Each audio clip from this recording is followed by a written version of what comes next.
13h48, PP News, l'actualité au cœur des nouvelles. Bonsoir à tous et soyez les bienvenus.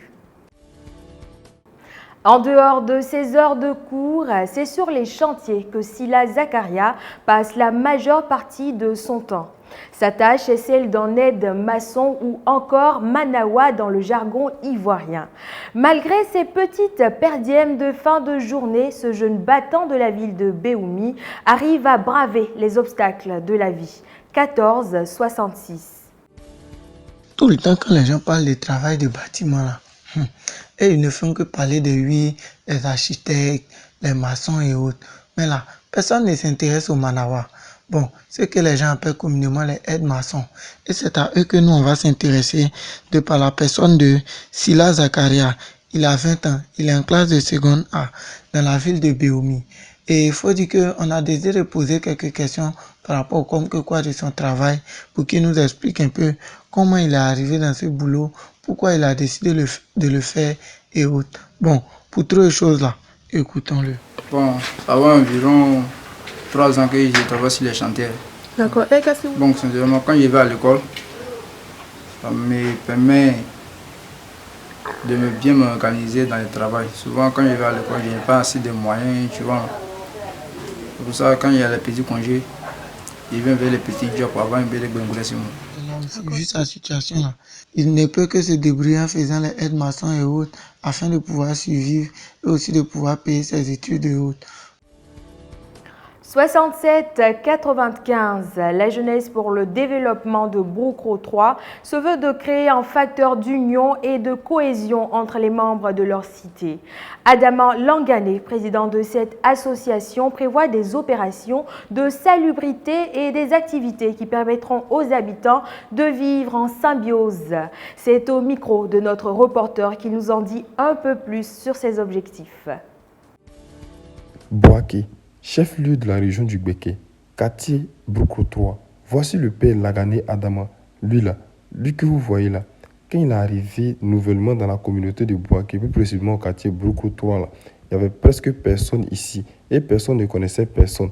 Donc, il a vu que non, on ne peut pas être dans un quartier et puis personne ne connaît personne. C'est pourquoi il a eu l'idée de créer une association Jeunesse Unie pour le développement du quartier de Broukro 3, dont le but est de faire régner une entente, voire une harmonie entre les jeunes du quartier de Broukro 3.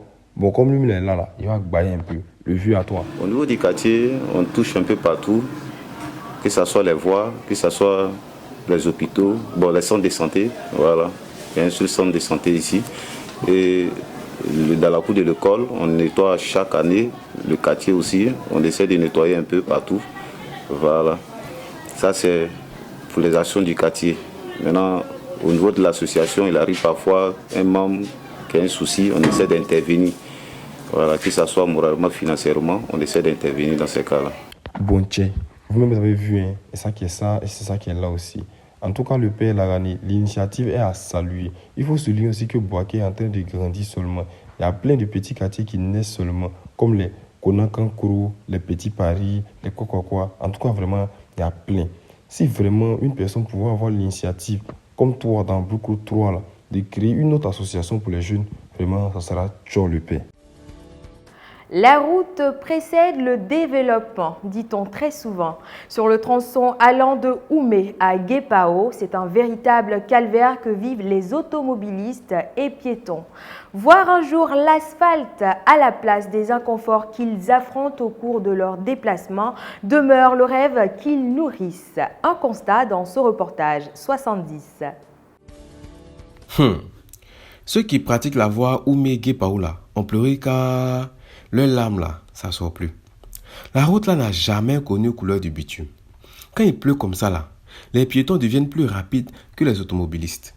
Lors de notre passage là-bas, on a rencontré Soro Dossiridjan. Lui là, son champ est vers Guépao là. Et puis il habite aussi en ville. Donc là, on peut dire que il connaît la route là comme sa langue. Bah, là, il passe là presque chaque jour. Voilà, nous sommes venus du champ comme ça. En tout cas, la route, ça nous fatigue. En saison pluvieuse même là, c'est très difficile de la pratiquer. Les camions s'arrêtent automatiquement. Voilà, quand il pleut fort comme ça même là, les camions peuvent prendre 2 à 3 jours avant de pouvoir circuler. Maintenant, nous les piétons, motos, les 2 roues, avec vélo, c'est nous qui circulons. Mais avec moto même là, c'est encore difficile. Parce que souvent la boue là, ça bloque la moto même, tu ne peux pas rouler encore. Tu es obligé de garer à quelque part, chercher bois, enlever sable. C'est les piétons même qui deviennent encore plus rapides que les autres. Donc voilà, c'est ça qui est ça, et puis c'est ça qui est là.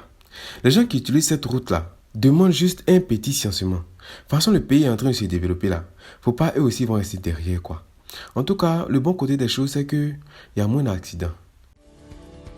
Comme convenu, dans peu de temps, en procédant par un tirage au sort, nous connaîtrons le gagnant du cadeau surprise de la question survenue pendant le direct du décompte de l'an 2022. Instant tirage.